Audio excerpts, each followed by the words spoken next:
a decisão de escrever esse livro demorou anos e anos e anos. Todo mundo me cobrava um livro. Eu fui colunista da Folha de São Paulo durante 32 anos e sempre todo mundo falava: como que uma colunista não tem nenhum livro, não tem... E eu falava: não tem nenhuma história exatamente para contar, porque eu sempre fui jornalista de comportamental, então, e colunista ainda por cima, não tenho grande história. Aí eu pensei, bom, a história que eu tenho, a única história que eu realmente tenho para contar, que pode ser de algum serviço para alguém, é a da minha dependência do álcool. Como eu fui dependente durante 30 anos, e daí eu consegui parar. Foi um processo longo e tortuoso, e aí eu resolvi escrever um livro para falar com pessoas que poderiam estar no mesmo lugar que eu estava 30 anos atrás e começando a instalar essa dependência. E aí também meu pai e minha mãe tinham falecido e eu não queria fazer eles passarem de novo por todo o sofrimento que eles passaram. Então, acho que foi uma conjunção de coisas, sabe? Quando eu resolvi, e eu parei de beber com 52 anos, eu conheci o grande amor da minha vida.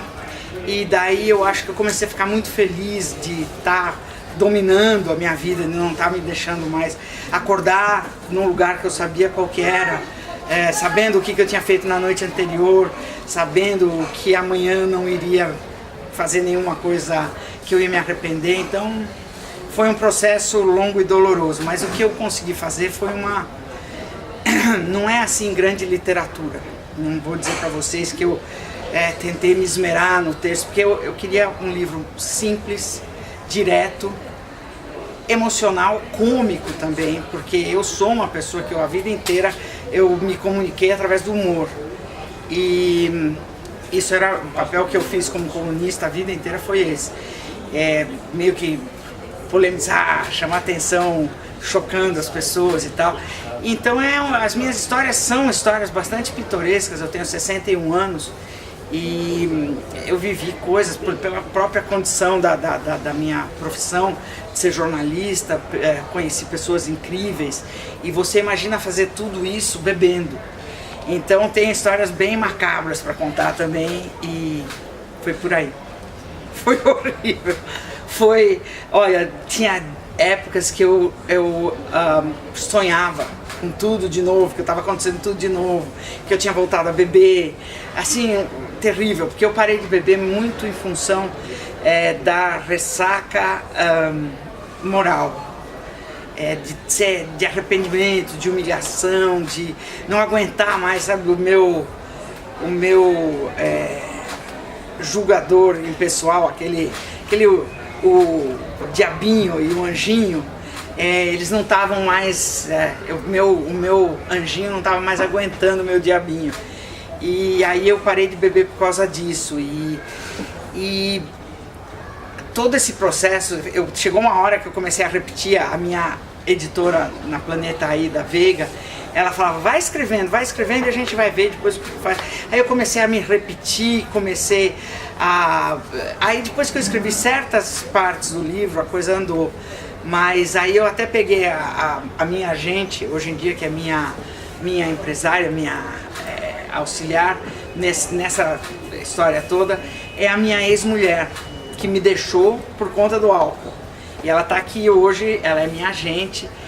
E chegou uma hora que eu falei: eu não estou conseguindo me organizar e tal. E ela veio, ela pegou umas entrevistas que eu tinha feito comigo mesma, né, para tentar organizar o livro. E aí ela fez como se fosse um boneco de um filme, uma estrutura, um roteiro de um filme. Aí ela pegou, tirou as fitas e falou: olha, esse assunto, muitos dos quais ela viveu junto comigo. E aí eu fui escrevendo dessa forma, roteirizou um pouco para dar uma organizada, porque eu estava meio que me embananando. Não foi fácil. Eu levei 2 anos quando eu deveria ter levado, sei lá, 8 meses no máximo. E a Ida me cobrando: quando é que esse livro vai entregar? Quando é que vai entregar? E aí finalmente eu estava morrendo de medo também que as pessoas não fossem entender, sabe? As pessoas julgam com muita facilidade, não tem a gente pessoas públicas que falam em profundidade sobre esse tipo de problema, ao contrário dos Estados Unidos, que as pessoas todas falam bastante e fazem fundações. E você vê o Robert Downey Jr., por exemplo, é um cara que ele estava lá no fundo do poço e hoje em dia ele é herói da Marvel. Uma série de pessoas dependem do trabalho dele, né? Uma série de seguradoras são capazes de indenizar se ele não corresponder. Então, quer dizer, tem um monte de coisas em jogo e as pessoas no Brasil não gostam de falar dos seus problemas publicamente. A gente tem uma certa hipocrisia herdada, talvez, da colonização portuguesa, e eu acho que tem muita dificuldade, tem medo de perder contrato, tem medo de não fazer o evento X, não fazer propaganda, e isso é um fato. Se você pensar bem, né, o Roberto Carlos, ele não tem uma perna e ele não fala a respeito, ele até ajuda as pessoas, mas não fala porque a nossa sociedade não permite, de uma certa forma, né? Então eu acho que o álcool tem uma série de problemas muito sérios relacionados ao álcool no Brasil: acidente de trabalho, gravidez indesejada, doença sexualmente transmissível, acidente de automóvel, violência doméstica. Tem milhares de problemas associados e ninguém quer falar sobre esse assunto. Então eu acho que eu inaugurei aí uma página e espero que as pessoas se emocionem.